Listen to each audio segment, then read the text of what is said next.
श्री महादेवी मातेच्या मंदिरात नवरात्रोत्सवाचा कार्यक्रम चालू आहे आणि हे महादेवीचं मंदिर स्वयंभू मंदिर आहे. ज्या दिवशी शिवाची उत्पत्ती झाली ते शिवाबरोबर एक स्त्रीचं अस्तित्व पाहिजे म्हणून ही शक्ती, शिवाबरोबर जी शक्ती आली ती महादेवी. महादेवीचे अनेक अवतार आहेत. महादेवीचे जसे की कालिका माता असेल, संतोषी माता असेल, महालक्ष्मी, पार्वती हे सगळे अवतार महादेवीचे आहेत. महादेवी ही स्वयंभू असून ती कमळाच्या फुलामध्ये उभी आहे. 18 भुजा असणारी देवी आहे. हिचं जे स्वरूप पाहिलं तर हिचं चेहऱ्यावर स्मित हास्य आहे आणि एकंदरीत तिच्या हातामधल्या 18 आयुधांमधून प्रत्येक आयुध घेऊन एक अवतार निर्माण केलेला आहे. जसं त्रिशूळ असेल तर तेव्हा ती कालिका माता असेल, कमळाच्या फुलात होती त्यावेळेस लक्ष्मी असेल, अशा विविध अवतारामध्ये तिची पुनर्रचना झालेली आहे. आणि महादेवीचं हे देवस्थान पारठेवाडी इंगळूण या गावामध्ये असून मावळ तालुक्यातलं हे एकमेव देवस्थान म्हणण्यापेक्षा हे महाराष्ट्रातलं, भारतातलं एकमेव देवस्थान आहे, स्वयंभू देवस्थान. हे भारतातलं एकमेव देवस्थान आहे. पण हे दुसऱ्या म्हणजे जे मावळ तालुक्यात पूर्ण आपला आंदण मावळ, नाणे मावळ, पवनमाळ असून ह्या व्यक्तींना माहिती आहे का? यापूर्वी हे जे स्वयंभू देवस्थान आहे, कदाचित मला असं वाटतं की एक आजूबाजूच्या गावातली 2-3 गावं जर सोडली तर महादेवीचं मंदिर इथं आहे अशी याची कोणालाही जाणीव नव्हती.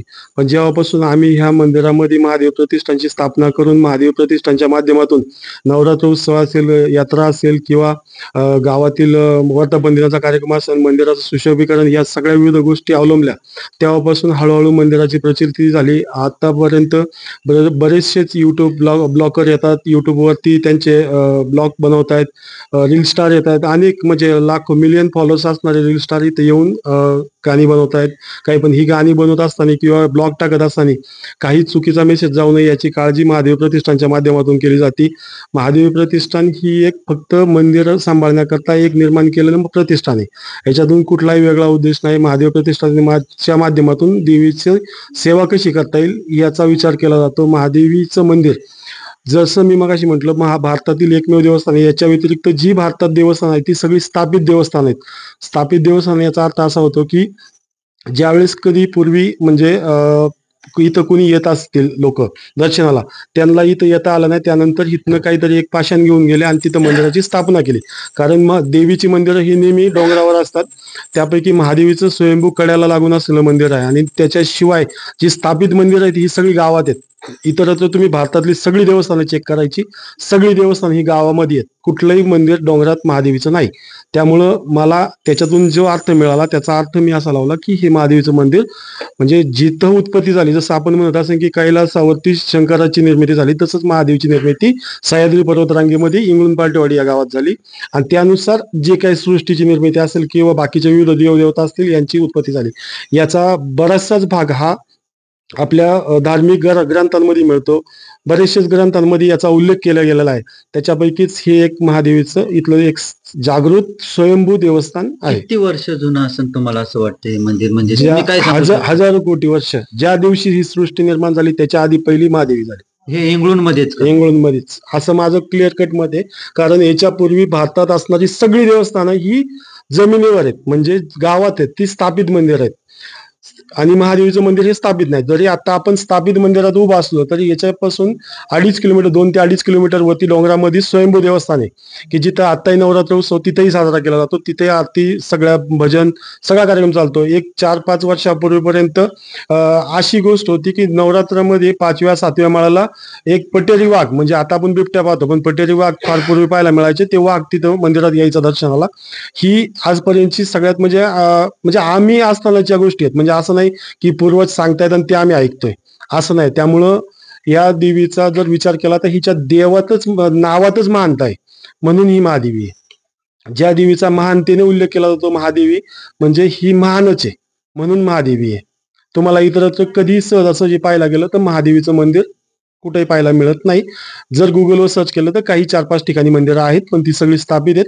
इथं आलेला कोणताही माणूस असू द्या, मी आजपर्यंत माझ्या बरोबर असणारे सगळे लोक इथं आले, जो माणूस इथं दर्शनाला आला तो माणूस वारंवार येतो. जो माझ्याशी कनेक्टेड असेल नसेल तरीही तो मंदिरात येतो. म्हणजे ह्या मंदिराचे काहीतरी ताकद आहे. याच्यामुळं ह्या लोकांची ओढ इथं निर्माण होती.